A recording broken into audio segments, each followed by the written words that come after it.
ওং নমো ভগবতে বাসুদেবায়। আমি ভগবান শ্রীকৃষ্ণ পরম পুরুষোত্তম ভগবান বাসুদেবের চরণে বিনম্র প্রণাম জানাই। তিনি সর্বজ্ঞ, সর্বশক্তিমান ও চিরকালীন আশ্রয়। এই মন্ত্র শ্রবণ ও জপ করলে আমাদের হৃদয়ে ভগবানের করুণা বর্ষিত হয়, চেতনা শুদ্ধ হয় এবং কৃষ্ণ ভক্তির প্রতি আকর্ষণ জাগ্রত হয়।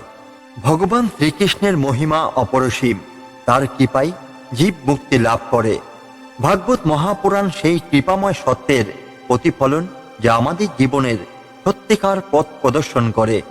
আজকের এই পবিত্র ভাগবত পাঠে আমরা শুনব শ্রীমদ্ ভাগবত পুরাণের মহাশক্তিশালী দুটি শ্লোক, যেখানে প্রকাশিত হবে ভক্তির প্রকৃত মাহাত্ম্য ও ভগবানের প্রতি সম্পূর্ণ আত্মসমর্পণের গৌরবময় রহস্য।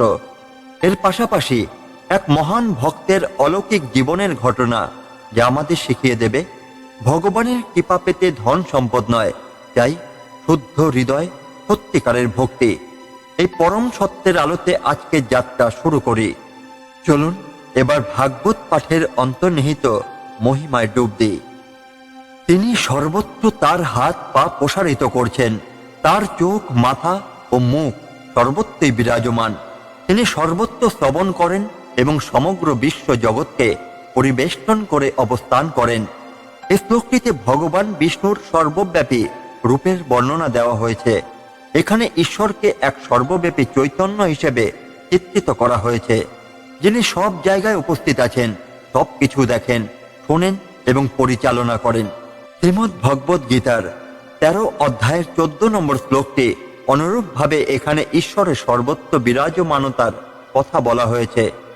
সর্বত্র প্রাণী পাদং তৎ সর্বত্রক্ষী শিরোমুখম সর্বত্র শ্রুতি মল্লোকে সর্বমাবৃত্ত তিষ্ঠতি। অর্থাৎ ভগবান এমন এক সত্তা, যার কোনো নির্দিষ্ট আকৃতি নেই, বরং তিনি সৃষ্টির প্রতিটি অনুপরমাণুর মধ্যে বিরাজমান। বেদান্ত মতে এই শ্লোকটি ইঙ্গিত দেয় যে ঈশ্বরের কোনো নির্দিষ্ট রূপ নেই, কিন্তু তিনি প্রতিটি জীব ও জড় বস্তুর মধ্যেই আছেন। তিনি সর্বত্র বিরাজমান বলেই আমাদের কর্ম ও চিন্তার প্রতিটি সূক্ষ্ম কার্যকলাপ তিনি অবগত হন। ভক্তির পথে এই উপলব্ধি গুরুত্বপূর্ণ, কারণ একজন ভক্ত জানেন যে ভগবান সবখানেই আছেন এবং সব কিছু দেখছেন। এই বিশ্বাস জন্মালে ব্যক্তি ভগবানের প্রতি গভীর ভক্তি ও শ্রদ্ধা অনুভব করে এবং তার সকল কর্ম পরমাত্মার উদ্দেশ্যে নিবেদন করতে শেখে। মহারাষ্ট্রের বিখ্যাত সন্ত নামদেব ছিলেন শ্রীকৃষ্ণের এক পরম ভক্ত। তিনি সর্বদা তার প্রভুকে স্মরণ করতেন। একবার এক পণ্ডিত তাকে নিয়ে বিদ্রূপ করলেন এবং বললেন, তুমি সর্বদা বলো কৃষ্ণ সর্বত্র বিরাজমান, তাহলে কি তিনি এই পাথরের মধ্যেও আছেন? নামদেব বললেন, হ্যাঁ, ভগবান সর্বত্র বিরাজমান। তখন সেই পণ্ডিত বললেন, তবে তুমি যদি সত্যি বলো, তাহলে তোমার ভগবান যেন এই পাথর থেকে প্রসাদ গ্রহণ করেন। নামদেব কৃষ্ণের প্রতি গভীর ভক্তি নিয়ে গাইতে শুরু করলেন। কিছুক্ষণ পরেই সেই পাথর থেকে কৃষ্ণের এক অপূর্ব মূর্তি আবির্ভূত হলেন এবং প্রসাদ গ্রহণ করলেন। এই অলৌকিক ঘটনা দেখে পণ্ডিত ও অন্যান্য ব্যক্তিরা স্তম্ভিত হয়ে গেলেন এবং বুঝতে পারলেন ঈশ্বর সত্যি সর্বত্র বিরাজমান। এই শ্লোকটি আমাদের শেখায় যে আমরা যদি সত্যিকারভাবে ঈশ্বরকে অনুভব করতে চাই, তাহলে আমাদের মনকে শুদ্ধ করতে হবে এবং তার সর্বব্যাপী উপস্থিতি উপলব্ধি করতে হবে। শুধু মন্দিরেই নয়, প্রতিটি জীবের মধ্যেই ভগবান বিরাজমান। আমাদের প্রত্যেকটি কাজ ও চিন্তা যদি তার প্রতি নিবেদিত হয়, তবে আমরা সহজেই তার সান্নিধ্য লাভ করতে পারব। তাই আমাদের উচিত সর্বদা সতর্ক থাকা এবং সৎকর্ম করা, কারণ ভগবান সর্বত্র বিরাজমান ও আমাদের সকল কার্যকলাপ প্রত্যক্ষ করছেন। এই শ্লোকটি আমাদের আত্মোপলব্ধির পথে একটি গুরুত্বপূর্ণ শিক্ষা দেয়। যদি আমরা সত্যিকারের ঈশ্বরকে অনুভব করতে চাই, তবে আমাদের উচিত প্রতিটি জীবকে শ্রদ্ধা করা, কারণ তাদের মধ্যে ভগবান বাস করেন। ভগবান সর্বত্র আছেন, তাই আমাদের উচিত সর্বদা সৎপথ অনুসরণ করা। প্রত্যেক জীব ও বস্তুতে ঈশ্বরের উপস্থিতি অনুভব করা গেলে অহংকার ও আত্মকেন্দ্রিকতা দূর হয়। প্রকৃত ভক্ত সেই ব্যক্তি যে জানে ভগবান কেবল মন্দিরেই নন, বরং প্রতিটি হৃদয়ে বিরাজমান। ভগবান সর্বত্র বিরাজমান, এই চেতনাই প্রকৃত ভক্তের আত্মিক শক্তি। তিনি যে কেবল মন্দিরে বা মূর্তিতে নন, বরং প্রতিটি জীব ও কণায় কণায় আছেন, তা উপলব্ধি করলে আমাদের জীবন আলোকিত হয়। এই ভাবধারার এক মহান দৃষ্টান্ত হলেন শ্রী চৈতন্য মহাপ্রভু। একদিন শ্রী চৈতন্য মহাপ্রভু তার ভক্তদের সঙ্গে নদিয়ার পথে পথে সংকীর্তন করছিলেন। তাকে দেখতে বহু মানুষ ভিড় জমিয়েছিল। হরিনাম সংকীর্তনের মধ্যে দিয়ে তিনি কৃষ্ণ প্রেমের ধারা বইয়ে দিচ্ছিলেন। ঠিক তখনই এক নিম্ন বর্ণের দরিদ্র ব্যক্তি মহাপ্রভুর দিকে ছুটে এলো। তার গায়ে ধুলো মাখা ছেঁড়া পোশাক, পায়ে কোনো জুতো নেই, কিন্তু তার চোখ অস্ত্র সজল। সে কাঁদতে কাঁদতে বলল, প্রভু, আমি কি কৃষ্ণকে পাবো না? আমার জন্ম তো নিম্ন গোত্রে। সমাজের উচ্চ বর্ণের মানুষরা বলে আমি কৃষ্ণের দর্শন পাওয়ার যোগ্যই নই। শুনে শ্রীচৈতন্য মহাপ্রভু হৃদয়ে ব্যথিত হলো। তিনি তার দিকে তাকিয়ে গভীরভাবে বললেন, ভগবান সর্বত্র আছেন, তার কোনো ভেদাভেদ নেই। তিনি চেতনা রূপে প্রতিটি প্রাণীর হৃদয়ে বিরাজ করছেন। যদি তুমি সত্যিকার ভাবে তাকে ডাকো, তবে তিনি তোমার হৃদয়ে প্রকাশিত হবেন। কৃষ্ণ শুধুমাত্র উচ্চ বর্ণের নয়, তিনি সকলের প্রভু। এই বলে মহাপ্রভু নিজেই সেই দরিদ্র ব্যক্তির গায়ে হাত রাখলেন। মুহূর্তের মধ্যেই সে এক অপার আনন্দে পূর্ণ হয়ে গেল। তার চোখ দিয়ে অশ্রু ঝরতে লাগলো, তার দেহ কাঁপতে লাগলো, এবং সে অনুভব করল যে কৃষ্ণ স্বয়ং তার হৃদয়ে বিরাজ করছেন। এই ঘটনা প্রমাণ করে যে ভগবান সত্যি সর্বব্যাপী। তিনি জাতি, বর্ণ, ধনী, গরিব কোনো পার্থক্য করেন না। যিনি সত্যিকার ভাবে ভক্তি ও প্রেম নিয়ে তাকে ডাকেন, তার কাছে তিনি ধরা দেন। এই গল্পটি আমাদের শেখায় ভগবান শুধুমাত্র মন্দিরেই নন, তিনি প্রতিটি জীবের হৃদয়ে আছেন। যদি কেউ সত্যিকার ভাবে তাকে ডাকেন, তিনি তার ভক্তের হৃদয়ে প্রকাশিত হন। সামাজিক ভেদাভেদ আসল নয়, ভগবত প্রেমই আসল যোগ্যতা। সর্বত্র পানি পাদং তত সর্বতক্ষি শিরমুখম সর্বত্র শ্রুতি মল্লকে সর্বমাবৃত্ত তিষ্ঠতি।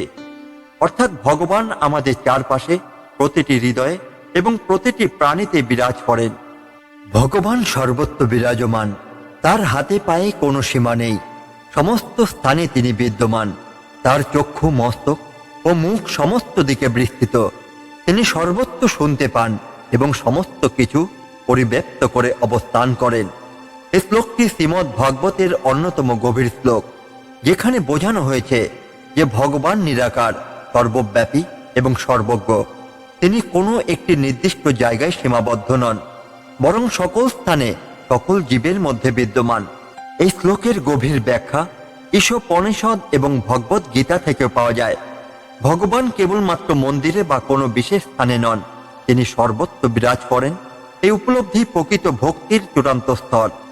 সর্বত্র পানি পাদম, ভগবানের হাত পা সর্বত্র, তিনি প্রতিটি জীবের মধ্যে দিয়ে কাজ করেন।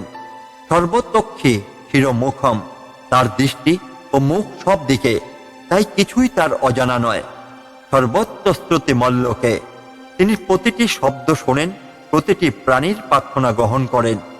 সর্বম আবৃত্ত তিষ্ঠতি, তিনি সর্বত্র পরিব্যাপ্ত হয়ে আছেন, তার থেকে কিছুই আলাদা নয়।